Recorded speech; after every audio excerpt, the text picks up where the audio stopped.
আসসালামু আলাইকুম। আমার নাম হচ্ছে সন্ধি। আমি রাজশাহী থেকে বলছি। আর বর্তমানে আমি ১০ম শ্রেণীতে আছি আরকি।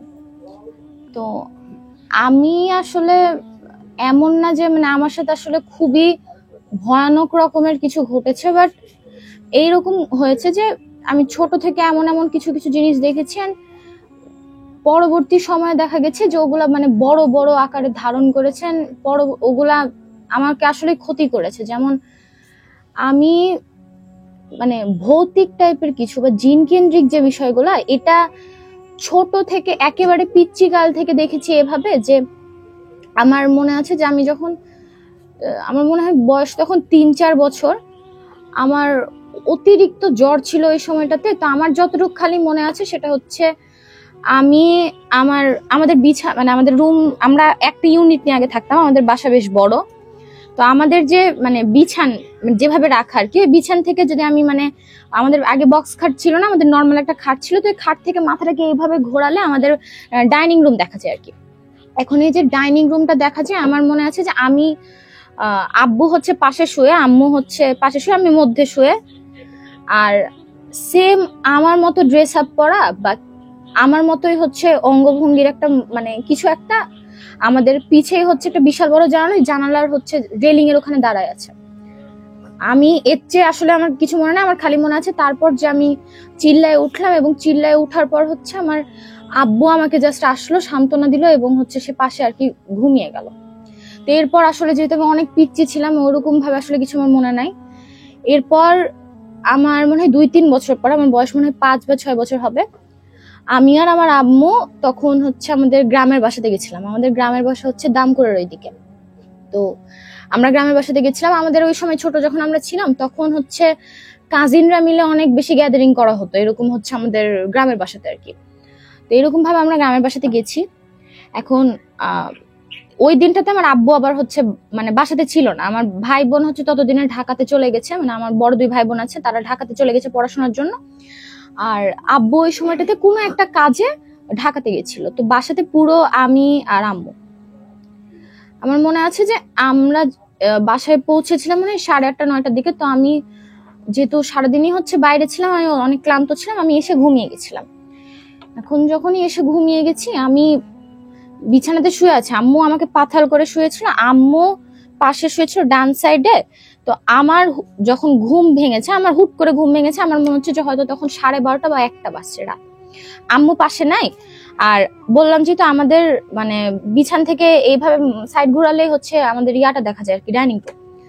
তো এরকম ভাবে ডাইনিং রুম দেখা যাচ্ছে আমাদের। তো আমি দেখতে পাচ্ছি যে ডাইনিং রুমে হচ্ছে সবুজ রঙের ড্রিম লাইট গুলো জ্বলছে।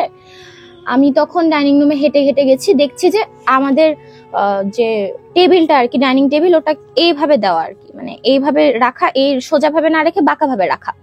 তো আম্মু এক সাইডে বসে আছে এবং বসে তসবি পাঠ করছে। আমি জাস্ট এটা দেখতে পেয়েছি ফার্স্টে, তসবি পাঠ করছে। যখন এরকম তসবি পাঠ করছে, আমি আম্মুকে ডাকতে যাব, আমাদের ডাইনিং টেবিল এই সাইডে, আর ঠিক এই সাইডে হচ্ছে আমাদের দরজাটা আর কি, যে দরজাতে আমরা বাইরে যাতায়াত করি। আমি দেখছি আম্মু বসে হচ্ছে তসবি গুনছে, এবং যখন আমি ওইদিকে তাকিয়েছি, ওইদিকে তাকিয়ে আমি দেখছি যে সেম আম্মুর মতো চেহারার 6 জন ব্যক্তি দাঁড়ায় আছে ওখানে। আমার বয়স তখন ৫-৬ বছর। আমি তো দেখে প্রচন্ড ভয় পেয়ে গেছি। তখন আমি আমার পাশে যে আম্মু, আমার আম্মুর মতো আরেকজন যিনি বসে তসবি গুনছিল, আমার কেন জানি মনে হচ্ছিল যে তসবি হয়তো গুনছে, তার হয়তো এটা আম্মু। তো আম্মুকে আমি ডেকেছি, আম্মু কোনো উত্তর দেয়নি। আমি তখন ঢুকেছি, ঢোকার পর আমাদের রুমে ঢুকেছি আর কি। ঢোকার পর আমার আলনাতে চোখ গেছে, দেখেছি যে আলনাতে সাদা সাদা এত বড় সাইজের 6টা বল রাখা। তো আমি ওই বলগুলাকে নিয়ে এইভাবে একটা একটা করে যখন ফেলেছি, কিছুক্ষণ পর দেখছি যে ওই 6জন যে ব্যক্তি দাঁড়ায় ছিল এই হচ্ছে দরজার কাছে, হাসছিল আমার দিকে তাকায়। 6জন ব্যক্তি গায়েব, কিছু নাই। এবং ইমিডিয়েট আমার তখন চোখ খুলেছে। তো আমি বুঝতে পেরেছি তখন 4:30 বা 3টা বাজে। আমি যে জিনিসটা বুঝলাম যে হয়তো আমি স্বপ্নে এগুলো দেখেছি, বাট এতটা পরিমাণে হচ্ছে জিনিসগুলা বাস্তবিক লেগেছিল। যাই হোক, পাশে আমার আব্বু ছিল, আম্মু ছিল। তো আব্বু ততক্ষণে চলে এসেছে ঢাকা থেকে আর কি। সেই দিন সকালে আব্বু খুব হুড়মুড়িয়ে কাঁদো কাঁদো কণ্ঠে চিল্লে উঠেছে ঘুম থেকে, হ্যাঁ, যে আব্বু নাকি এরকম স্বপ্নে দেখতে পেয়েছে যে আব্বু একটা বাজারের মধ্যে আছে এবং ওই বাজারের মধ্যে থেকে হুট করে, মানে আমি সাথে আছি, একটা গোডাউনের দিকে আব্বুরা গেছে এবং কিছু একটা আমাকে আব্বুর কাছ থেকে কেড়ে নিতে চাচ্ছে এবং সফল হয়ে গেছে এবং সে আমাকে নিয়ে চলে যাবে। তো ওইটা দেখে আমার আব্বু চিল্লে উঠে পরবর্তীতে আমাকে অনেক সূরা কালাম করে ফুটু দিয়েছিল। এইভাবে আসলে মানে আমার মানে জিন ভূত কেন্দ্রিক আসলে যে জিনিসগুলা অনুধাবন করা বা আসলে ফিল করা, এটা আমার ওই সময়গুলো থেকে এইভাবে আর কি হতো যে আমি ডাইরেক্ট কিছু দেখতাম না, হয়তো স্বপ্ন আকারে দেখতাম বা এরকম কিছু। এখন আমার এক্সাক্ট দেখা শুরু বা আমি যে জিন আসলে দেখতে শুরু করেছি এটা দেখেছি আমি 5 থেকে, ক্লাস 5-এ আমি যখন পড়ি আর কি। আমার ক্লাস 5-এর শেষের দিকে আমি যখন পিএসসি এক্সাম দিই, তখন তারপর কিছুদিন পরে আমাদের হচ্ছে অ্যাডমিশন মানে টেস্ট মানে অ্যাডমিশন এক্সাম হয় আর কি। অ্যাডমিশন এক্সামের পর আমার মনে আছে আমাদের যেদিন রেজাল্ট দিবে আর কি, ওই দিন রেজাল্টের যেহেতু আমার অ্যাডমিশন দিবে, আমি অতিরিক্ত আগ্রহ নিয়ে বসে আছি। তো আমাদের আবার যে স্কুলে আমি এক্সাম দিয়েছিলাম হচ্ছে হেলেনাবাদ স্কুলে, সেটা হচ্ছে আমাদের বাসা থেকে একেবারেই কাছে। আমার ভাইয়া বারবার যাচ্ছিল, তো আমি আমার ভাইয়ার রুমে ছিলাম। ওই দিন ফার্স্ট আমি দেখেছি যে আমরা ফার্স্টে হচ্ছে আগে একটা ইউনিট নিয়ে থাকতাম, এখন আমরা 2টা ইউনিট নিয়ে থাকি। আমাদের বাসা হচ্ছে বিশাল বড় বাসা আর কি। আমাদের বাসাতে হচ্ছে 5-6টা রুম হবে এবং ডাইনিং রুম হচ্ছে বিশাল বড়, ফুটবল খেলা যাবে এমন টাইপের। তো এখন ওইখানটাতে আছে আমি, আম্মু হচ্ছে যেহেতু আমার রেজাল্ট দিবে, আম্মু নামাজ কালাম পড়ছে, দোয়া করছে আল্লাহর কাছে, আমার আব্বু নামাজ কালাম পড়ছে, দোয়া করছে যে যাতে করে আমার চান্স হয়ে যায়। আমার মনে আছে আমি ভাইয়া বের হয়েছে আমার দেখার জন্য যে টাঙিয়েছে কিনা রেজাল্ট শিটটা। আমি নামলাম বিছান থেকে, নামার পর ডাইনিং রুমে আসবো, ডাইনিং রুমে হচ্ছে ঘুটঘুটে অন্ধকার, মানে লাইট অফ করা, খালি ডিম লাইট জ্বলছে, বাট ওটা তো খুব একটা বেশি পরিমাণে কিছু দেখা যাচ্ছে না। ওইখানে ডাইনিং রুম থেকে পাশে হচ্ছে আমাদের ড্রয়িং রুমের সোফাতে কিছু একটা বসে আছে এবং সে যে বসে আছে তার পরনে হচ্ছে সাদা এবং সাদা কিছু একটা, মানে সে বিশাল বড় একটা জুব্বা আলখাল্লার মতো কিছু একটা পরে আছে এবং তার গা থেকে নূরের মতো মানে এত আলো ঝলকাচ্ছে যে দেখে মনে হচ্ছে যে না ভালো কিছু একটা। আমি কাছে গেছি, যার পর দেখছি অতিরিক্ত সুন্দর একজন বৃদ্ধ লোক ওখানে বসে আছে এবং সে আমাকে বলছে তুমি আমার পাশে আসো, বসো। তো হয় না আমি মানে দেখে যে ভয় পাবো, আমার ভয়টাই কাজ করেনি, আমি পাশে গিয়ে বসে গেছি। বসার পর সে আমার দিকে তাকালো, হাসি দিল এবং হুট করে সে গায়েব হয়ে গেল।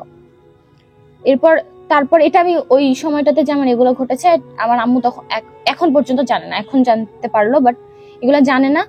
পরবর্তীতে এরকম ভাবে আমার হেলনাবাদে চান্স হয়ে যায়, দেন আমি স্কুলে ভর্তি হয়ে যাই। তো আমাদের স্কুলের একটু দূরেই হচ্ছে গোরস্থান। তো আমাদের স্কুল হচ্ছে বেশ বলা যায় যে বড় একটা স্কুল এবং মাঠও বিশাল বড়। আমাদের স্কুলের যে পিছের দিকের ফিল্ডটা, এই ফিল্ডে যাওয়া নিষেধ সবার, কারণ অনেক সময়তে ভুতুরে টুতুরে কাহিনী ঘটে, তো ওইদিকে যাওয়া নিষেধ আর কি। তো আমি 6-এ যখন নতুন নতুন স্কুলে গেছি, আমার এক্সপ্লোর করার অনেক ইচ্ছে হয়েছে, আমি তখন ফিল্ডের পিছের দিকে গেছি। যাওয়ার পর তখন ওইখানে একটা বড় একদম কেমন টাইপের যে একটা লাঠির মতো বড় একটা মানে তাল গাছের মতো একটা আছে, ওইদিকে যাওয়া একেবারে নিষেধ, বাট আমি গেছি আর কি, আমার খুব আগ্রহ লেগেছে। তাই ওইখান থেকে আমি দেখতে পাচ্ছি যে আমাদের হচ্ছে স্কুল তখন হচ্ছে দোতলা ছিল, রিসেন্টলি কয়েকদিন আগে আরেকটা বিল্ডিং হয়েছে। ওই দোতলা স্কুলের ওপর তলাতে সাদা একটা মহিলা দাঁড়ায়, মানে তার গায়ের রং কালো, বাট সে সাদা কিছু একটা পরে এবং তার চুলগুলো বিশাল বড়, তার চুল ঝুলছে, মানে 2 তলা থেকে ঝুলছে, ঝুলে ঝুলে মাটি ঠেকে যাবে এমন টাইপের। এবং সে আমার দিকে তাকায় খুব ভয়ানক রকমের একটা হাসি দিয়েছে। আমি তখন দৌড় মেরে ভয়ের চোটে চিল্লাতে চিল্লাতে চলে এসেছি। এখন আমি যেহেতু নতুন স্কুলে গেছি, আমার তো কোনো ওইরকম ভাবে বন্ধু বান্ধব নাই যে আমি তাকে গিয়ে বলবো যে ভাই আমি এরকম টাইপের জিনিস দেখেছি, আমার ভয় লাগছে। তো আমি কাউকে কিছু বলতে পারিনি, ওই সময়তে চলে এসেছি। এবং তার 1 মাসের মধ্যেই হয়তো করোনার জন্য স্কুল পুরোপুরি অফ হয়েছে। এই যে করোনার জন্য স্কুল অফ হয়ে যায়, এরপর শুরু হয় যে আমি একের পর এক দেখি যে ওই যে শুরুতে আমি দেখেছিলাম যে একটা লোক বসে আছেন, উনি হচ্ছে দেখা যায় যে আমার কি হতো যে আমি হয়তো এভাবে বসে আছি, বসে থেকে আমি আমার সেন্সে আছি, এমন না যে আমি ঘুমাচ্ছি বা আমি কোনো অজ্ঞান হয়ে গেছি। আমি একটা ঘোরের মধ্যে চলে যাই হুট করে তখন আমি সামনে দেখতে পাই যে আমার ওই হচ্ছে উনি দাঁড়ায় আছে। উনি তখন আমাকে বলে যে আমাকে তুই তুই করে বলে যে তোকে আমার খুব ভালো লেগেছে, তোকে আমি নাতনি বানাতে চাই। তো উনি হচ্ছে মানে আমি বলবো আমি উনার রূপ আসলে প্রকাশ করতে পারবো না, উনি এত সুন্দর একজন মুরব্বী মানুষ। উনি যদি বাস্তব জীবনেও মানে থেকেও থাকে, আপনি মানে দেখেই মানে বিভোর হয়ে যাবেন, ওনার সাথে আপনার কথা বলতে ইচ্ছে করবে। তো তখন থেকে আমি ওনাকে নানা বলা শুরু করি। পরবর্তীতে আমি জানি যে উনি নাকি হচ্ছে আমাদের যে সিঁড়িঘরের নিচে পানির ট্যাঙ্কি, ওখানে ওনার 10 জন মানুষকে নিয়ে থাকে। তো তাছাড়া হচ্ছে আমাদের মানে বাসাতে এছাড়াও নাকি অনেক জিন রয়েছে, ভালো আছে খারাপ আছে, তারা নাকি আমাদের মতোই স্বাভাবিক জীবন যাপন করে। তো আমার এই জিনিসটা কি, যে আমি আসলে এরকম ধরনের তখন থেকে একজন জিন, যাকে আমি নানা বলতাম, তাকে আমি দেখতে শুরু করি। হ্যাঁ, কিন্তু আমার যে আসলে ভয় পাওয়ার মতো বিষয়টা, ওরকম বিষয় ঘটেইনি আনটিল আমি ক্লাস 7-এ উঠি। 7-এ যখন আমি উঠি, উঠার পর থেকে দেখি যে এতদিন তো দেখতাম আমি হচ্ছে আমার নানাকে, যে কিনা আমার সাথে ভালো ব্যবহার করতো এবং ভালো ছিল আর কি। এখন আমি হুট করে দেখি যে কালো কুচকুচে খারাপ কিছু একটা, বা 2-3টা জিন বা কিছু একটা। আমি জিনে বিশ্বাস করি, নামাজ কালামও পড়ি। তো আমার ফ্যামিলি হচ্ছে বেশ হচ্ছে কনজারভেটিভ একটা ফ্যামিলি, আমরা সবাই মোটামুটি জিনে বিশ্বাস করি। আর যেহেতু আমাদের বাসাতে অহরহ জিন কেন্দ্রিক ঘটনা আম্মুর সাথে ঘটেছে, আমার বোনের সাথে ঘটেছে, আব্বু ভাইয়ার সাথে ঘটেছে, ব্ল্যাক ম্যাজিকের ঘটনা ঘটেছে, তো অবিশ্বাস করার মতো আসলে তেমন কিছু ছিল না। আমি দেখতাম যে 3-4 জন এরকম দেখতাম, এবং আমি ভয় পাওয়া শুরু করি এরকম ভাবে যে আমার ভাইয়া হচ্ছে বাসাতেই থাকতো। তো ভাইয়া তখন ঢাকাতে গেছে আর কি। তো ভাইয়া ঢাকাতে গেছে, আমি আর আব্বু ততদিনে, আম্মু হচ্ছে বক্স খাট বানিয়েছে। তো বক্স খাটটার আমাদের যে একদিকে বক্স খাটের যেহেতু বিশাল বড় ডিজাইন করা থাকে, ওই ডিজাইনে তো আগে যে আমাদের হচ্ছে দেখা যেত না যে আমি শুয়ে থাকলে মাথা এভাবে ঘোরালে হচ্ছে আমি পিছে দেখতে পেতাম যে ডাইনিং রুম, ওটা আর দেখা যায় না যেহেতু বক্স খাট বড় করে করেছে। তো আমরা পাতাল হয়ে শুয়েছিলাম, পাতাল হয়ে আমি ধারের দিকে শুয়েছিলাম। তখন ধার থেকে দেখা যায় যে একটু এইভাবে উঠলে আমাদের ডাইনিং রুম দেখা যায়, মানে ডাইনিং দেখা যায় আর কি। তো ডাইনিং যেহেতু দেখা যায়, আমাদের বাড়িটার কি যে এটা যদি রুম হয়, রুম থেকে সোজা এভাবে যদি দেখা যায়, তাহলে এখানে ডাইনিং এর সোজা দিয়ে আমার রুম। তো এখন যেহেতু বাসার মধ্যে কেউ নাই, বাসা আমাদের বিশাল বড়, এর জন্য হচ্ছে আমি, আম্মু আর আব্বু, আমরা 3জনই যেহেতু ছিলাম, আমরা 3জন তখন একসাথেই ঘুমাচ্ছিলাম। আর আমি দেখতে পাচ্ছি যে আমার যে রুম, ওই রুমে পর্দা দেওয়া এভাবে, মানে পুরা ঢাকা আর কি। ওই পর্দার আড়াল থেকে কালো কিছু একটা আমার দিকে তাকালো, হাসলো এবং সে ঢুকে গেল। আমার এত ভয় লেগেছে। আম্মু তখন ঘুমাচ্ছে, আব্বু ঘুমাচ্ছে। আমি কাউকে ডাকিনি, আমি সোজা আমার ভাইকে মেসেজ দিয়েছি যে ভাইয়া আমি এরকম ভয় পাচ্ছি, এরকম কিছু একটা দেখতে পাচ্ছি। তখন ভাইয়া আবার আম্মুকে কল দিয়ে দিয়েছে, আম্মা এবার হচ্ছে ধরেছে। ধরার পর আমি ওই দিন রাতে এমনি 4-5 বার ভয় পেয়েছি। হ্যাঁ, ভয় পাওয়ার পর আমার মনে আছে যে ওই দিন রাতে আমি আর ঘুমাইনি। আম্মু তখন হচ্ছে তাহাজ্জুদের নামাজ পড়ার জন্য উঠেছিল। ওঠার পরে লাস্ট আমি আম্মার কাছ থেকে এটাই শুনেছি যে ওই সময়টাতে নাকি আমার উপরে জিন ভর করেছে। এখন ওই যে জিন ভর করার কালীন টাইমটা, ওই সময়টাতে কি ঘটেছে না ঘটেছে আমি আসলে জানি না তেমন। বাট এভাবে তখন থেকে একের পর এক জিন কেন্দ্রিক ঘটনা আরো বেড়ে গেছে, যে আমাদের বাসাতে হচ্ছে দেখা যাচ্ছে যে একের পর এক ঝগড়া ঝামেলা লাগছে আরো বেশি করে। আমার যেরকম হতো যে আমি যখনই পড়তে বসতাম, আমার হাতের এই কর্নার গুলাতে এবং এই কর্নার গুলাতে এইভাবে এইভাবে এইভাবে সুই ফুটানোর মতো করে ফুটতো, এবং আমি তখন লিখতে পারতাম না, কিছু করতে পারতাম না। আমি যে পড়তে বসবো, আমার পড়ার প্রতি কোনো মনোযোগ নাই। আমি ফোন যে টিপবো, আমার ফোনের প্রতিও কোনো মনোযোগ নাই। আমি একা চুপচাপ বসে থাকতাম, এবং আমি তখন পর্যন্ত আমার ওই নানাকে দেখতে পেতাম যে, এবং নানা আসতো, এবং আমার নানা আমাকে প্রতিবারই বলতো যে তুমি নামাজ কালাম পড়ো, কিছুই হবে না, এরকম হবে না। তো এরপর আমি শুনেছি যে নাকি আমার গায়ের উপর অনেকবার জিন ভর করেছে। তারপর আম্মু বলে আর কি যে আম্মুকে নাকি আমি মারতে গেছি, আব্বুকেও নাকি আমি মারতে গেছি। তো ওইরকম একবার যেটা শুনেছিলাম যে আমার গায়ের উপরে হয়তো খারাপ কিছু একটা ভর করেছিল, এবং আমি নাকি অনেক অকথ্য ভাষাতে আব্বু আম্মুকে গালি দিচ্ছিলাম। তার কিছুক্ষণ পরে যখন হচ্ছে যে জিনিসটা আমার মানে শরীর থেকে চলে গেছে, আমি দেখছি আমার এই সাইডের এই কর্নারটাতে 3টা এইভাবে একটা একটা করে 3টা আঁচড়ের দাগ, বড় বড় আর কি, যে এইরকম বড় সাইজের এবং গভীর ক্ষতের মতো, এভাবে টান মারলে যে আঁচড়ের দাগ থাকে সেটা। আম্মু দেখে কান্নাকাটি শুরু, কাদোমাদো হয়ে গেছে যে তোমার নানা কেমন, বা এরকম কেমন যে তোমাকে এরকম আঁচড় দিয়ে গেল, তোমাকে রক্ষা করতে পারলো না, এরকম টাইপের কথাবার্তা। তো আমি এখন আসলে কি বলবো। তো আমার তো বলার মতো কিছু নাই। তো আমি এরকম টাইপের তখনও দেখতে পেতাম, হ্যাঁ, যে ঘোর হলে দেখা যেত যে আমার নানা আমাকে এসে অনেক কিছু বলতো যে তোমার আগে এরকম ঘটেছে, তুমি এই করতে পারো, ওই করতে পারো, বিভিন্ন ধরনের মানে মানে কি বলে ওটাকে, মানে সাজেশন মূলক অনেক কিছু দিত আর কি। তো ওগুলা অনেক সময় আমি যখন শুনতাম, বা এটা আমার আব্বু আম্মাও জানে যে আমি যখন এগুলা বলতাম, আমাদের পরিবার প্রচন্ড পরিমাণে উপকৃত হতো। যে দেখা যাচ্ছে যে আমি এই জিনিসগুলা বললাম, এগুলা কয়েকদিন ফলো করার পর মনে করেন যে কয়েকদিন খুব ভালো থাকতো, আবার ধীরে ধীরে দেখা যায় যে খারাপ হয়ে যেত। রিসেন্টলি কি আমাদের বাসা থেকে অনেক হচ্ছে জিনিসপত্র চুরি হতো। এই চুরি হওয়ার জন্য দেখা যায় যে অনেক জিনিস চুরি হওয়ার জন্য অনেক হুজুর টুজুর আব্বু দেখাতো। তো আব্বু আমাদের আমাদের এলাকার একটা মসজিদের মানে ইমাম সাহেব যিনি, উনাকে বলে আমাদের বাসাটা বন্ধ করার পরিকল্পনা করেছিল। তো এই যে বন্ধ করার পরিকল্পনা করেছে, আমি যতদূর শুনলাম, যেহেতু আমি অনেক বেশি পরিমাণে হচ্ছে এগুলো নিয়ে ঘাটি টাটি, তো আমি যতদূর শুনলাম যে বন্ধ করার সময় নাকি আজান দিয়ে বন্ধ করে, জোরে চিল্লায়, যাতে করে হচ্ছে অনেক দূর পর্যন্ত শোনা যায়। তো আমি দেখেছিলাম যে যিনি আর কি মানে ইমাম সাহেব যিনি আর কি এসে বন্ধ করলো কয়েকজন ব্যক্তিকে নিয়ে, ওনারা বন্ধ করে গেছে। তো ওরকম ভাবে না আজান টাজার কিছু না, আমি দেখে বলেছি যে আম্মু এটা আসলে কি বন্ধ করছো তোমরা, এটা কি বন্ধ, আমার তো মনে হচ্ছে না যে কিছু বন্ধ হচ্ছে। আর তোমরা যেভাবে বন্ধ করছো, আমাদের বাসাতে ভালো জিন থাকুক খারাপ জিন থাকুক, তোমরা এইভাবে যে বন্ধ করছো তাদেরকে তো উস্কে দিচ্ছ তোমরা। বাই চান্স যদি বন্ধ না করা হয় বা বন্ধটা যদি না হয়, তাহলে আসলে কত বড় ক্ষতি হতে পারে, এবং মানে হতে পারে তোমরা একটা বুঝতে পারছো। তো আমার কথা কেউই তখন শোনেনি, তারা বন্ধ করেছে। বন্ধ করার পর সামহাও জিনিসটা বন্ধ হয়নি, এবং তারপর থেকে আমার বোনের গয়না চুরি হয়েছে, আমার গয়না চুরি হয়েছে, আমার আম্মুর গয়না চুরি হয়েছে, এবং একের পর এক ক্ষতি আমাদের হতে আছে। বাড়িতে একের পর এক অশান্তি, আব্বু আম্মুর ঝগড়া লাগে, আমার ভাইয়া ভাবির ঝগড়া লাগে, বাসার মধ্যে আমি শান্তিতে থাকি না, আমি পড়াশোনা করতে পারি না, সবকিছু মনে হয় না যে এলোমেলো হয়ে গেছে। এরপর আরেকজন হুজুরকে আমরা দেখাই, ওই হুজুর তখন হচ্ছে আমাদেরকে এই 4-5 মাস আগেই হচ্ছে ওই হুজুর আমাদেরকে তখন তাবিজ দেয়। তারপর থেকে আমিও সেভাবে হচ্ছে আর কিছু ফেস করিনি, বাট এরকম জিনিস হয়েছে যে লাস্ট কয়েক মাস আগে আমারও একটা অভ্যাস আছে বাজে, যে আমার সাথে যে আসলে এত ছোটখাটো ঘটনা ঘটেছে, আমি এগুলো আবার সহজে আমার আব্বু আম্মুকে বলি না।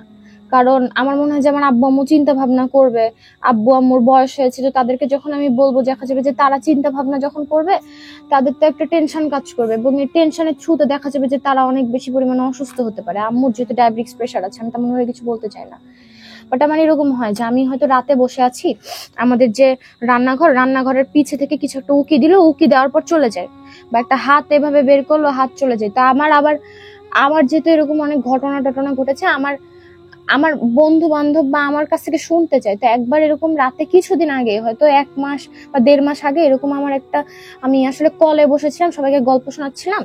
আমাদের একটা পাখির রুম আছে, ওই পাখির রুমে কিছু একটা ধাপ করে পড়ে গেল, আমি গিয়ে দেখছি কিছুই পড়েনি। এবং আমি যেখানে বসেছিলাম তার একেবারে পাশে হচ্ছে আমাদের রান্নাঘরের এন্ট্রেন্স আর কি। তো ওইখান থেকে দেখলাম যে কিছু একটা হাত এভাবে বের করলো, আবার ঢুকিয়ে নিলাম, রান্নাঘরে ঢুকে দেখছি কিচ্ছু নাই। এগুলো যেমন আম্মুকে বা আব্বুকে আমি কাউকে কিছু বলিনি। তারপরে এইভাবে দেখা যায় যে মাঝে মাঝে আমি দেখি যে রাস্তা দিয়ে দেখা যাচ্ছে আমি রাতের বেলাতে আব্বু আম্মুর সাথেই হোক বা আমার বোন বা আমার ভাবি যার সাথেই হোক, আমি রিক্সাতে করে আসছি, রিক্সাতে করে আসার সময় এরকম দেখি যে বিল্ডিং এর উপরে কিছু একটা দাঁড়ায় আছে। এগুলো আম্মাকে অনেক সময় বলেছি, আম্মা বলে যে নামাজ কালাম পড়ো, দোয়া টোয়া করো। তো এগুলার মাধ্যমে এরপর থেকে আসলে ওইরকম এক্সট্রিম লেভেলের আমার সাথে কিছু ঘটেনি। বাট আমি একটা জিনিস দেখেছি যে রিসেন্টলি আমার কয়েকটা সমস্যা হয়েছিল, যে আমি এই গত মাসে আর কি, আমি না প্রচন্ড পরিমাণে ভেঙে পড়ছিলাম কোনো কারণ ছাড়াই। আমার ভেঙে পড়ার জন্য তো আমার কোনো কারণ লাগছিল না, আমি প্রচন্ড পরিমাণে ভেঙে পড়ছিলাম এবং আম্মুকে জাস্ট জড়ায় ধরে কাঁদছিলাম। তো আম্মু আমাকে যখন জিজ্ঞাসা করছিল যে কেন তুমি কান্নাকাটি করছো, আমি কোনো কারণ বলতে পারছিলাম না, আমি জানি না যে আসলে কেন কান্নাকাটি করছি। অজ্ঞান হয়ে যে এরকম অসুস্থ ছিলাম কয়েকদিন, অনেক বেশি, পড়াশোনা তো পুরা শেষ হয়ে গেছিল। তারপর আলহামদুলিল্লাহ এখন আমি নামাজ কালাম পড়ার চেষ্টা করি। আর আমাকে অনেক পরিমাণে, আমার এমন একটা অবস্থা ছিল না যে আমার পেটে তাবিজ বাঁধা 4-5টা, হাতে 4-5টা তাবিজ বাঁধা, এইভাবে 6-7টা তাবিজ নিয়ে আমাকে রেগুলার যাতায়াত করতে হতো। মানে রেগুলার জীবন যে আমি রেগুলার লাইফ যে লিড করবো, আমাকে এগুলা নিয়ে লিড করতে হতো।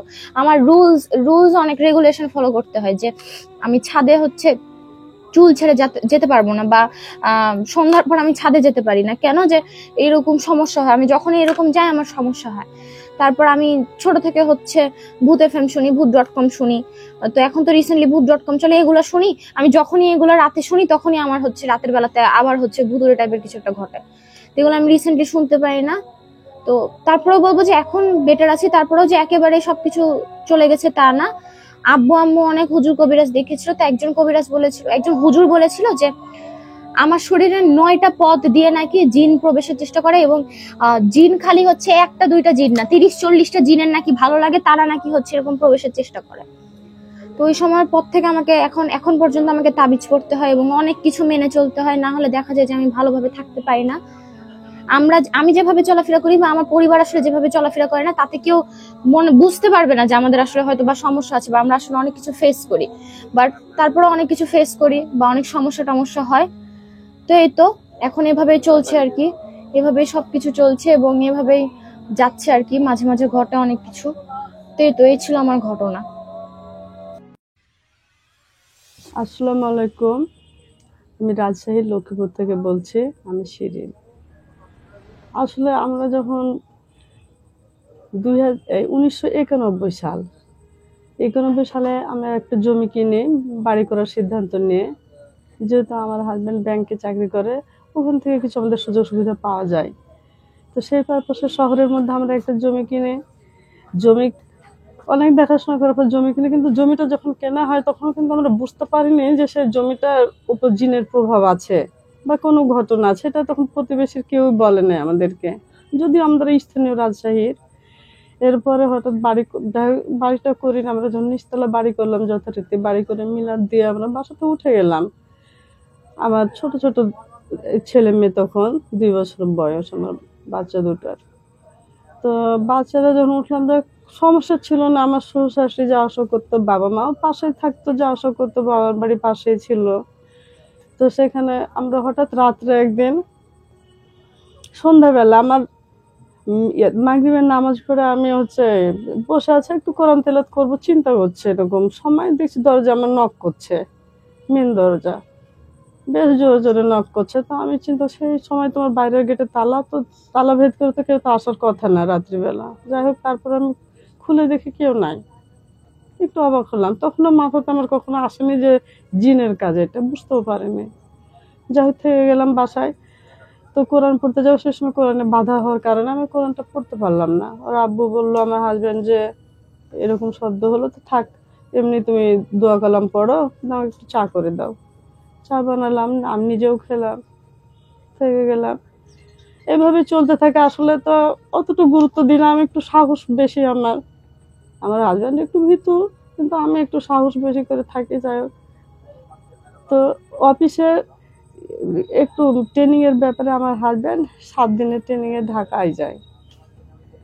তো ঢাকা যাওয়ার পরে আমার বাচ্চা হচ্ছে ছোট, 2 বছর বয়স, ছেলেটাকে নিয়ে আমি থাকি বাসায়।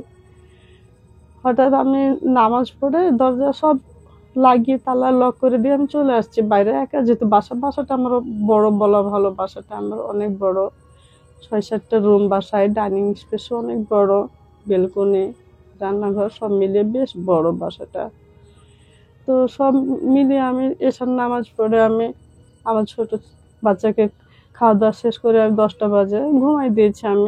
আমি অত রাত তাড়াতাড়ি ঘুম আসে না, তো আমি নামাজ পড়ে দোয়া কালাম পড়ে বসেছি। তো ডাইনিং এ আমি লাইট অফ করে দিই, লাইট অফ না করলে আমি ঘুমাতে পারি না অন্ধকার না থাকলে। আবার ভাবছি যে লাইট অফ করে দেবো, একা বাসায় আছি, কি করা যায়, এরকম একটু চিন্তা ভাবনা করছি। এই সময়তে হঠাৎ করে আমার দরজাটা যেভাবে ছিটকানি খুলে সেভাবে খুলে গেল দরজাটা, বাইরের দরজা। আমি ঘরের মধ্যে আছি, মেন ঘরে। আমি চিন্তা করলাম, কি ব্যাপার, এত রাত্রে তো দরজা খোলার কথা না, যেহেতু বাহির লোক আছে, চোরও তো আসার কথা না। তো খুব একটু চিন্তিত হলাম। চিন্তিত হতে আমি অতটা গুরুত্ব না দিয়ে থাক বলতে, ঘরের মধ্যে হঠাৎ করে এক মহিলা কণ্ঠে, জামা পায়জামা পরে আমার নাম ধরে ডাকছে, কিরে শিরিন, তুই কেমন আছিস, একটা হাসি দিয়ে। অবাক হলাম আমি, নজর পড়লো তার চেহারায়, ঠিক জন্য আমার সে ছোট ফুপু, একই চেহারা, একই কণ্ঠ, একই হাসি। তো আমি চুপ করে একটা হাসি দিয়ে আমি চুপ থেকে এলাম। বাচ্চার দিকে তাকালাম, বাচ্চা আমার ঠিক আছে কিনা। বাচ্চা ঘুমাচ্ছে, আমি একটু পেরেশানির মধ্যে পড়লাম। আবার একটু সাহস জোগাই একা একা যেহেতু বাসায়। আবার ভাবি যে আম্মুকে একটু ফোন দেবো নাকি রাত্রিবেলা। আবার ভাবি না যে না, আম্মু হয়তো ঘুমিয়ে গেছে, ডিস্টার্ব হবে, থাক। যেহেতু আব্বু আম্মু কাছেই ছিল, পাশেই বাসা। তারপরে যাই হোক থেকে গেলাম আমি। তারপরে ঘুমাবো, লাইটটা অফ করতে যাব, তখন প্রায় এভাবে বসে থাকতে থাকতে 11:30 বা 12টায় এমন রাত্রি হবে, খুব বেশি না। ডাইনিং এর দিকে, ডাইনিং এ ডিম লাইট জ্বলছে, নজর পড়ছে কুকুর ঘেউ ঘেউ করে। 3 থেকে 4টা, কখনো 5টা, এর উপরে যায় না। ঘেউ ঘেউ করে ডাইনিং এর নিচে, টেবিলের নিচে ঘেউ ঘেউ করে। চেয়ারগুলো সরাই। আমি উঠলাম, উঠে দাঁড়িয়ে ভিতরে আমি দাঁড়িয়ে আমি দেখছি, খুব পর্যবেক্ষণ করছে, কখনো লাল কখনো কালো চেহারা নিয়ে কুকুর ঘেউ ঘেউ ঘেউ করে আর আমার দিকে তাকায়। আমি তো অবাক যে কি হচ্ছে আমার সাথে এগুলো। আমি থাকি, তারপর থাকতে থাকতে এবার হঠাৎ করে ডাইনিং এর উপরে চোখ চোখ পড়ে, টেবিলের উপরে চোখ পড়ে দেখি যে আমার হাজব্যান্ডের মেজো ভাই, উনি চাকরি করতো, উনি টেবিলের উপর শুয়ে আছে। আমি আরো অবাক হয়েছি, এটা কি হচ্ছে আমার সাথে। তখন প্রায় রাত্রি 1টা 1:30টা বেজে গেছে, আমি তো আর ঘুমাতে পারি না। বাচ্চা ঘুমাচ্ছে, একবার করে বাচ্চার দিকে তাকাই। এই অবস্থার মধ্যে আমি মানে ভয় পায়, হাসিও লাগে আমার, যে কি হচ্ছে আমার সাথে। আমার মেজো ভাসুর তখন টেবিলের উপর ঘুমাচ্ছে, এ কি কাণ্ড। অবাক হয়ে আমি সাহস নিয়ে থাকি, আয়াতুল কুরসি পাঠ করি, সূরা বাকারা শেষ 2 আয়াত, ইয়াসিন সূরা, এগুলো সবই আমার মুখস্থ আছে। আমি নিজে নিজে পাঠ করি, খুব জোরেও করি না, মনে মনেও করি না, যেন ওরা শুনতে পায়। আমার কাছে কেউ আসে না। এইভাবে পুরো রাত্রিটা চলছে। চলতে চলতে আমি তো অবাক হয়ে যাই, আমি কি করব, আমি সিদ্ধান্তহীনতায় ভুগছি। বাসাতে আমি একা, অনেক বড় বাসা। যাই হোক, সকাল হতে হতে আমার সকালে ফজরের আজান হয়ে যায়। উঠে নামাজ পড়ি আমি। নামাজ পড়ে আমি আমার শরীরটা বন্ধ করলাম, বাচ্চার শরীরে ফু দিয়ে দিলাম। যাই হোক, সকাল হলো। সারাদিনটা একাই, আবার রান্না বান্না, যাই হোক সবকিছু, দিনটা পার হয়ে গেল। তারপরের দিন আবার মাগরিবের নামাজ পড়ছি, শেষ করলাম। এশার নামাজ পড়ছি, এশার, আমার হাজব্যান্ড কিন্তু তখন ঢাকায়। এশার নামাজ পড়ছি ড্রয়িং রুমে, আর আমার বাচ্চা খেলাধুলা করছে, ঘুমায়নি সেদিন। তারপর আমি করছি তো আমার সোফার উপরে এক বয়স্ক লোক, 90 বা 100 আপ এরকম হবে বয়স, ঠিক আছে, সাদা পোশাকে, খুব সুন্দর চেহারা, দাড়ি নিয়ে বসে আছে, করুণ দৃষ্টিতে আমার দিকে তাকাচ্ছে। তার সালাম ফিরাতে ডান দিকে নজর পড়লো, তার চেহারার দিকে নজর পড়ে আমি চোখ ফিরে নিয়ে আবার সালামটা শেষ করলাম, আয়াতুল কুরসি পাঠ করলাম। পাঠ করে যখনই তার দিকে ফিরে তাকাই, দেখি আর কিছু নাই, সোফায় বসে। অবাক হয়ে গেলাম আমি, কেন এগুলো হচ্ছে আমার সাথে। ঠিক আছে, হয়ে গেল, আমি আর কিছু মনে করলাম না। নামাজ পড়ে আবার রাতে খাওয়া দাওয়া করে আমি বাচ্চা নিয়ে ঘুমিয়ে গেলাম। তাহাজ্জুদ নামাজ পড়ি আমি রাত্রে। তাহাজ্জুদ নামাজ পড়তে উঠেছি। তো ড্রয়িং রুমে আমার বেশিরভাগ নামাজটা পড়া হতো। ঘরের মধ্যে ওর বাবা ঘুমাতো, তখন হয়তো অনেক সময় ডিস্টার্ব হতে পারে, এই জন্য আমি ড্রয়িং রুমে পড়তাম নামাজটা। তো নামাজ পড়ছি, নামাজ পড়তে পড়তে আবার একই অবস্থা। উনি ওই বৃদ্ধ লোক, যে বয়সের চেহারা নিচ্ছিল, আবার সোফায় বসে এক নজরে আমার দিকে তাকিয়ে আছে। আমি সালাম ফিরিয়ে আমি ওনার দিকে তাকিয়ে আছি, সেও তাকিয়ে আছে, একটা মিষ্টি হাসি দেয়। তো ঠিক চেহারাটা মনে হচ্ছে আমার দাদা। আমার দাদা অনেক সুন্দর ছিল চেহারা, অনেক দাড়ি ছিল, অনেক বয়সে মারা গেছে। আমার দাদার মতো চেহারাটা দেখলাম।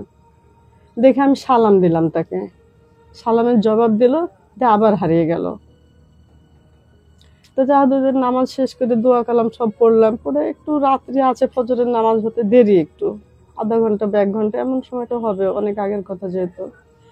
তা আমি নামাজ শেষ করে যাই নামাজে, একটু ঘুম ঘুম ভাব আসছে, পুরো ঘুম না, একটু ঘুম।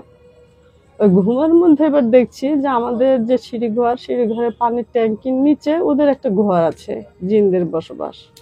তো ওখানে 10টা বা 11টা জিন ওখানে আছে, নামাজ পড়ছে। ওই ট্যাঙ্কির নিচে, পানির ট্যাঙ্কির নিচে নামাজ পড়ছে। তো যাকে আমি দেখেছিলাম যে সোফায় বসে, উনিই দেখছি ইমামতি করছেন ওখানে, আর সবাই নামাজ পড়ছে। নামাজ পড়ার পরে আর একজন এক কর্নারে একটা কালো জিন একদম বিদঘুটে চেহারা নিয়ে দাঁড়িয়ে আছে ওখানে, কখনো বসছে, এরকম করছে। তো ওরা নামাজ শেষ করলো, আমি পুরোটাই দেখলাম। দেখে তখন আমাকে উনি বলছেন যে ইমাম সাহেব নামাজের ইমামতি করেছে। আমি ইমামতি করি, আমরা এখানে 11 জন থাকি, আপনাদের বাসায় পানির ট্যাঙ্কির নিচে আমাদের বসবাস। তা আমি অবাক হলাম, কিছু বললাম না। ওদের ভালো লাগতো সবকিছু, আমাকে জানি না কেন ভালো লাগতো জিনদের। আর যে খারাপ জিনটা ছিল সেটাই আমাকে খুব বিরক্ত করতো। তো অবাক হলাম, আমি থেকে গেলাম। অনেক ঘটনা আছে, এগুলো বলা যাবে না, অনেক সময়ের ব্যাপার। তো বিরক্ত করে, যাই হোক এভাবে আমার চলতে থাকে সময়টা। ইতিমধ্যে আমার এই যে ছোট মেয়ে আছে, ছোট মেয়েটা হয় বড় হয়, ও তখন 5-এ পড়ে মনে সম্ভবত। বিকালবেলা একদিন ও অনেক কিছু দেখতে পায়, স্কুলে যায় অনেক কিছু দেখতে পায়, আমাকে বলে না। তারপরে একদিন ওর শরীরে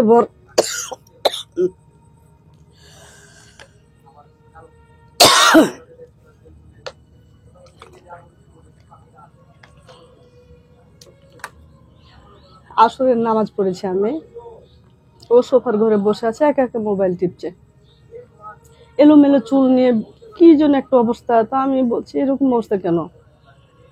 নামাজ শেখা হচ্ছে, আম্মু তুমি এরকম অবস্থা বসে আছো কেন?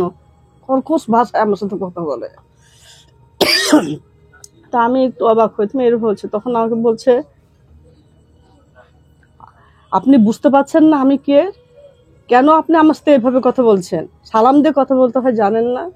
কিন্তু অবাক হলাম, আম্মু তুমি তো এইভাবে কথা বলো না আমার সাথে। আমি বুঝতে পারলাম যে একটা কিছু আছে এর মধ্যে, আমি সালাম দিলাম। তখন খুব সুন্দর ভাবে আমাকে উত্তরও দিল, আমাকে দিয়ে বলছে আপনি কে? আচ্ছা, আমি আপনাদের বাসাতেই থাকি, আমি আপনার মেয়ের নানা।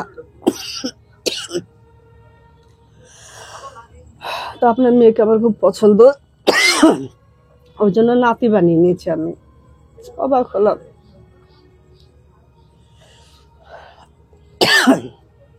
তা আমি অবাক হওয়ার পর আমি বললাম যে আমার মেয়ের কোনো ক্ষতি হবে না তো? না, কোনো ক্ষতি হবে না। তারপর আবার অজ্ঞান হয়ে পড়ে গেল মেয়েটা আমার। আমি ওকে পানি মিশে উঠালাম, সুস্থ করলাম, জিজ্ঞেস করলাম আম্মু তোমার কি হয়েছে? সে কিছুই বলতে পারে না, আম্মু আমি কিছু জানি না কি হয়েছে আমার। সে চুপ থেকে গেল, বা সেই দিনটা চলে গেল। পরের দিন আবার দেখছি, না সেই দিনই রাত্রিবেলা, পরের দিন না, আব্বু অফিস থেকে এসছে, 9টা 10টা হবে, বসে আছে, বসে কি জন্য কোন দিকে তাকায়, মানে বুঝতে পারি না, তাকাতে তাকাতে আবার বেহুশ হয়ে যায়। তখন হচ্ছে কি ব্যাপার, তুমি এরকম করছো কেন আম্মু? ওর আব্বু তখন কি একটা বলে উঠেছে, ওর আব্বুকে একটা থাপ্পড় দিতে গেছে। আমি বলতে গেছি কথা, আমাকেও একটা থাপ্পড় দিতে আসছে জোরে। তখন আমি বলছি যে আপনি কি আল্লাহকে ভয় করেন না? কিসের আল্লাহ? আল্লাহ বলে কিছু নাই। আচ্ছা আল্লাহ মাফ করে, নাউজুবিল্লাহ। বুঝতে পারলাম যে এটা হয়তো ধর্মের অন্য কোনো কিছু, বা কোনো ধর্মের। তারপরে আমি অনেক দোয়া কালাম শুরু করলাম, ইয়াসিন পড়তে লাগলাম, আয়াতুল কুরসি পড়তে লাগলাম, পরে মেয়ের শরীরে ফু দিতে দিতে যাই হোক এক সময় চলে গেল। তারপরে চলে যাওয়ার পরেক্ষণ আবার দেখছি শরীরে ভর করেছে। ওই যে বলেছিল যে আমি নানা, আবার সালাম দিয়েছে, সঙ্গে সঙ্গে আমাকে সালাম দিয়ে বলছে আমি মাপ চাই, আমাদের সঙ্গে যে একটা খারাপ জিন আছে সে ভর করেছিল, তাকে আমরা নিষেধ করি যে তুমি এটা করো না, ক্ষতি করো না, তারপরেও সে ক্ষতি করার চেষ্টা করে, কথা শোনে না। এখন আমাদের জাতি আমরা কিছু বলতে পারি না। তো আমি তখন বললাম আমার একটা নাতি ছিল ছোট, আমি বললাম আমার নাতি বা আমাদের পরিবারে যে লোকজন সদস্য আছে এদের কোনো ক্ষতি হবে কিনা? বলছি না, আমরা যতদিন থাকবো কোনো ক্ষতি হবে না, বা আমরা যদি মারা যাই, আল্লাহ যদি, ওনারা যদি বেঁচে থাকে, জিন জাতীয় যে ইমাম সাহেব উনি যদি বেঁচে থাকে, আর আমি বা ওর বাবা যদি মারা যায়, ওরা জানাজায় অংশগ্রহণ করবে, এরকম টাইপের বলছে। তো একটু অবাক হয়, তারপরে এরকম থাকি। তারপরে হুজুরের কাছে আমি বললাম যে মেয়েটা পড়ালেখা করতে পারে না, ও মাথা ব্যথা করে, কেমন যেন হয়ে যায়, বিরক্ত হয়ে যায়, কি যেন ফিস করে বলতে থাকে, অবাক হয়ে যায় একটু আমি। তা আমি ওর বাবাকে বললাম দেখো এরকম তো হবে না, খুব ক্ষতি হয়ে যাচ্ছে পড়ার, তো তুমি একটু হুজুরের কাছে যাও, যে দেখো বিষয়গুলো বলো। তো হুজুর বলে যে আমাদের যে বাসার ছাদ আছে পূর্ব থেকে পশ্চিম দিক, এখানে একটা জিনের রাস্তা আছে, এইটা দিয়ে তারা যা আসা করে, সকাল সন্ধ্যা যা আসা করে। তো এরকম, আর আপনার মেয়েকে ওরা অনেক পছন্দ করে নিয়েছে, অনেকগুলা জিনই আপনার মেয়েকে পছন্দ করে নিয়েছে, অনেক জিন আছে আপনার মেয়ের কাছে, এবং এটার একটা ক্ষতিও হয়ে যেতে পারে, হবে না তা না, ওরা এরকম বলতে থাকবে, থাকতে থাকতে একসময় দেখা যাচ্ছে এমন বড় একটা ক্ষতি করে ফেলছে, হয়তো আপনার অগোচরে আপনি বুঝতে পারছেন না। এরকম চিন্তা করলাম যে মেয়ে আসলেই ক্ষতি হতে লাগলো, কি পড়ালেখা করে না, কথা শোনে না, কান্নাকাটি করে, কিছু বললে জেদ করে, খাওয়া দাওয়া ঠিক মতো করে না, একেবারেই খাওয়া দাওয়া করে না। এরকম খুব চিন্তায় পড়ে গেলাম। তো আব্বু আবার একটা হুজুর বললো যে একটা তাবিজ নিয়ে এসে দিলাম। একটা হুজুর ছিল, আর একটা হুজুর ছিল আমার পরিচিত, ওর কাছে গেলাম, এক ভাবি পরিচয় করে দিয়েছিল হুজুরটা, যে তাবিজ নিয়ে এসে দিলাম। ততদিন মাঝে মাঝে ভালোই থাকতো, দিয়ে ওর কানের কাছে মেয়ের ফিস ফিস করে। কিন্তু একটা বিষয়, আমার বাসা থেকে আসলে প্রচুর জিনিস চুরি হয়ে যায়। আমার আলমারির মধ্যে থাকে, সিন্দুকের মধ্যে আমার গয়না, আমার মেয়ের গয়না, বিয়ের সমস্ত গয়না প্রায়ই চুরি হয়ে গেছে। এটা খুবই দুঃখজনক, আমার গয়না চুরি হয়ে গেছে, আমার নিজের গয়নাগুলো সব চুরি হয়ে গেছে। আলমারিতে টাকা রাখি, হয়তো বেতন নিয়ে আসলো, সেটা আলমারিতে রাখলাম, হয়তো একদিন 2 দিন পরে বা 3 দিন পরে দেখি টাকাগুলো নাই, ওখান থেকে 3,000 নাই, 5,000 নাই, হয়তো 50,000 টাকা রেখেছি, 10,000 টাকা নাই। ওর বাবাকে বলি টাকা কি হয়, চাবি তো আমার কাছে থাকে, বুঝতে পারি না আমরা এত টাকা চুরি হয়, এত গয়না চুরি হয়, বুঝতে পারি না। আমি খুবই কষ্ট পাই, মানে কি বলবো ভাষা, অতিরিক্ত কষ্ট পায়। তো এর মধ্যে তো হুজুরকে আবার ওর বাবা যায়, মানে আমিও পাগল হয়ে গেছি, ওর বাবাও পাগল হয়ে গেছে, আর কতদিন আমরা এভাবে চলবো। তোর বাবা হুজুরকে গিয়ে বলে, তো বলে যে হ্যাঁ জিনেরা এগুলো চুরি করে, শুধু তাই না, এগুলো পাঠানো জিন, বাসারও জিন না, পাঠানো জিন। তো পাঠানো জিন কাদের? ওই যে ভাবিকে যে ব্ল্যাক ম্যাজিক করতো, ওই ব্ল্যাক ম্যাজিক এখনো চলে, এবং ওদের সঙ্গে 2-4টে জিন চালান দিয়ে দেয়। ওই জিনগুলো আপনাদের যেন আপনাদের আর্থিক উন্নতি না হয়, বা সামনের দিকে এগিয়ে যেতে না পারেন, ছেলে মেয়ে যেন উন্নতি করতে না পারে, এই জন্য আপনাদের ক্ষতি করে, গয়না টাকা পয়সা সব ওরাই চুরি করে।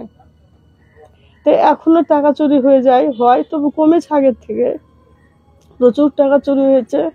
শেষে এই তো লাস্ট কিছুদিন আগে, সেটা মনে হয় 3-4 মাস হবে, আবার একটা হুজুরের সন্ধান আমার ছেলে ওর বন্ধুর কাছ থেকে নিয়ে আসে, হাফেজ এক বন্ধু, যদি বলে যে আম্মু এখানে সমাধান কিছুটা হতে পারে, গয়না চুরি, প্রচুর গয়না চুরি হয়েছে আমার, মানে আসলে খুব দুঃখজনক, আমি কষ্টও পাই খুব। তো বলার পরে আমার ছেলে আর আমার হাজব্যান্ড দুজনে হুজুরের কাছে গেছে, হুজুরের কাছে যাওয়ার পরে তদবির দিয়েছে। তো বলেছিল যে নদীর পানি নিয়ে আসতে হবে 1 বোতল 5 লিটার, আর সাদা পানি নিয়ে আসতে হবে, আর তাবিজ দিবে, আর কিছু দোয়া দিবে, সেগুলো আলমারির মধ্যে রাখতে হবে। তো সেগুলো নিয়ে আসলো, নিয়ে আসার পরে পানিটা 41 দিন ছিটাতে বলেছিল, ছিটিয়েছিলাম, আমি নিজেই করেছি এটা, ছাদে বা বাসার ভিতরে আমি ছিটালাম। তো এর মধ্যে তারপরে যে টাকা চুরি হয়নি তা না, হয়েছে, তবে আগের থেকে কম। মানে আগে যেমন হাজার হাজার টাকা চুরি হতো, সেটা এখন 500, 1000, 200, 300 এইভাবে চুরি হয়।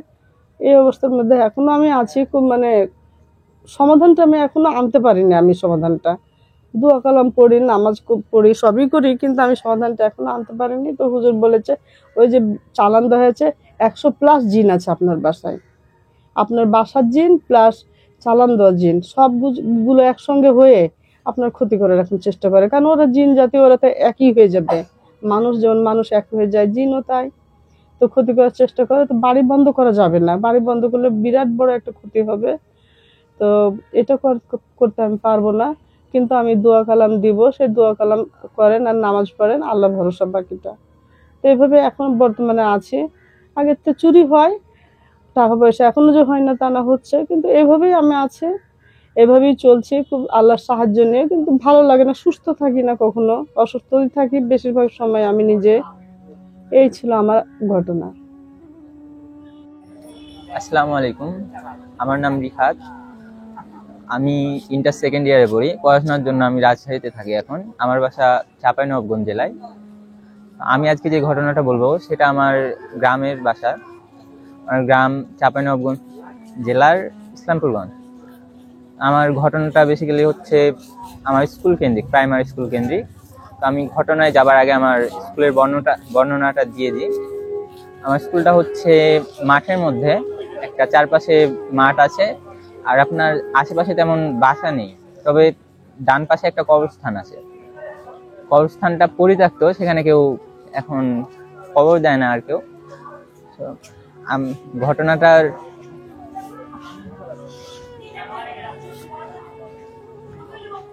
যেদিন মানে আমরা কয়েকজন মিলে, আমার ফ্রেন্ড মিলে আমরা আমাদের একটা স্যারের কাছে প্রাইভেট পড়তাম।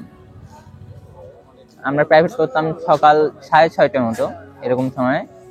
তো যেদিন ঘটনাটা হয় সেদিন আমার প্রাইভেটে জন্য ওঠার জন্য একটু লেট হয়ে যায়। তো আমি উঠি, তারপরে তাড়াহুড়া করে প্রাইভেট যাচ্ছিলাম। প্রাইভেটে গেলাম, কোনো অসুবিধা হয়নি, কিন্তু আমি গিয়ে দেখি যে কেউ নাই। আমার এমনিতে লেট হয়ে গেছিলাম, আমি ভাবলাম যে একটু তাড়াতাড়ি চলে আসছি, সেই জন্য কেউ আসেনি হয়তো। আমি অপেক্ষা করছিলাম সবার জন্য। তো কিছু সময় পর আপনার অপেক্ষা করতে করতে আমি পানি খাবো ভেবে কবরস্থানের ওপাশে আমাদের একটা পানি খাওয়ার ব্যবস্থা আছে, ও পাশে যাচ্ছিলাম। আমি যেতে যেতে হঠাৎ একটা শব্দ শুনতে পেলাম। শব্দটা এরকম ছিল, কিছুটা আপনার কেউ নাচছে, ঝুমুর পরে নাচে এরকম। আমাদের গ্রাম অঞ্চলে বেসিক্যালি ঝুমুর বা এরকম নাচের প্রচলন নেই। তো এটা একটা আজব বিষয়, মানে শোনা যায় না বেসিক্যালি। তো আমি সেটা শুনে কেমন একটা মোহের মধ্যে পড়ে গেছিলাম। আমি শব্দটা প্রায় 5-6 মিনিট মতো শুনেছি। কেমন একটা মোহের মধ্যে পড়ে গেছিলাম, মানে আমি সেখান থেকে নড়াচড়া করতে পারছিলাম না, এরকম হয়ে গেছিল। আমি যখন আমার জ্ঞান ফিরে এরকম অবস্থায়, মানে আমি নড়াচড়া করতে পারলাম, তখন আমি আবার কবরস্থানের বিপরীত পাশে চলে আসি। আমি অপেক্ষা করছিলাম, তারপরেও সবার জন্য যে কেউ আসছিল না। 15-20 মিনিট তারপরেও পার হয়ে গেছিল, কেউ আসছিল না। হঠাৎ দেখলাম একটা মানুষ বাজারের দিকে যাচ্ছিল। বাজারে আমার ফ্রেন্ডের বাসা আছে। তো আমি মানুষটার পেছনে পেছনে আমার ফ্রেন্ডের বাসার দিকে গেলাম।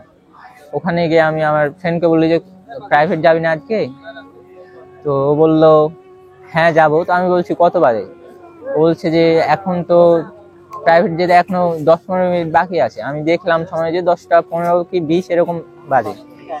তো আমি দেখার পরে অবাক হয়ে যায়। আমি ভাবলাম হয়তো আমারই ভুল ছিল কিছু, বা আমার ভুল হতে পারে সময় দেখতে এরকম। তো সেটাকে আমি সেভাবে সিরিয়াসলি ভাবে নিইনি। তখন ঘটনা হবার প্রায় আপনার কিছু বছর পর, আমি তখন ক্লাস 7-8-এ পড়ি এরকম। আমি আর এবং আমার কয়েকজন কাজিন মিলে গল্প করছিলাম। গল্প মানে ভূতের গল্প সম্পর্কেই, ভূত নিয়ে। আপনার এরকম কাজিনের একটা মামা ছিল, সে তার মানে আমি আমার গল্পটা যখন বলি, সে তখন বললো যে তার নাকি এরকম একটা ঘটনা আছে। সে তখন বললো যে তাদের স্কুলের পাশে একটা কবরস্থান আছে। তো সেও একবার স্কুলে গেছিল, স্কুলে গিয়ে এরকম সেও আমার মতো একটা শব্দ শুনতে পায়। শব্দটা শুনে সেদিকে এগিয়ে যায় এবং দেখে যে কয়েকজন তাবলা বাজাচ্ছে এবং একটা মেয়ে নাচছে কবরস্থানের পাশে। সে সেটা দেখে মানে রীতিমতো ভয় পেয়ে যায় এবং সেন্সলেস হয়ে যায়। তারপরে যখন সবাই আসে, তাকে জ্ঞান ফিরায় এবং সে সকলকে ঘটনাটা বলে। এটা ছিল আমার প্রথম ঘটনা। এরপরে আমার আর একটা ছোট ঘটনা আছে। ঘটনাটা হচ্ছে আমার গ্রামেরই। আমার গ্রামে আমার নানি বাড়ি আমাদের বাসা থেকে কিছুটা দূরে। তো আমি সেদিন নানি বাড়ি গেছিলাম। নানি বাড়ি থেকে আসছিলাম, আপনার সন্ধ্যা পার হয়ে গেছিল, এরকম অন্ধকার একটু হয়েছিল। তো আমাদের 2টা রাস্তা আছে আমাদের বাসায় যাওয়ার। একটা রোড আছে, ওই রোড দিয়ে একটু দেরি হয়, আর একটা আপনার লোকাল রাস্তা আছে, ওখান দিয়ে আপনার কেউ অত যাতায়াত করে না। তো আমি তাড়াতাড়ি যাওয়ার জন্য ওই শর্টকাট রাস্তাটা বেছে নিলাম। তো যাওয়ার সময়ে আমি যাচ্ছিলাম একাই, লাইট ছিল না আমার কাছে। যেতে গিয়ে আমি দেখলাম রাস্তার পাশে একটা বট গাছ ছিল। বট গাছে আমি দেখলাম একটা অবয়বের মতো একটা কিছু দাঁড়িয়ে আছে, আর তার নিচে আরেকটা অবয়ব আছে। তো আমি সেটা দেখে রীতিমতো ভয় পেয়ে গেছিলাম। ভয় পেয়ে পিছন দিকে তাকিয়ে দেখলাম কেউ নেই। তখন আমি দৌড় দিয়ে আমি একটা বাড়ির সামনে গেলাম। আমাদের বাড়ির সামনে গিয়ে দেখি কয়েকটা 10-15টা মতো কুকুর আপনার সেখানে চেঁচাচ্ছে। আমাদের এলাকায় তেমন কুকুর নেই, কিন্তু সেদিন অনেকগুলা কুকুর। তো আমি যেতে পারছিলাম না। তো যে বাসাটার সামনে দাঁড়িয়েছিলাম, আপনার ওখানে অনেকগুলো মানুষ গল্প করছিল ওদের বাড়ির ভিতরে। আমাকে বাইরে দেখে তখন বললো কে, আমি বললাম যে এরকম, আমার পরিচয় দিলাম।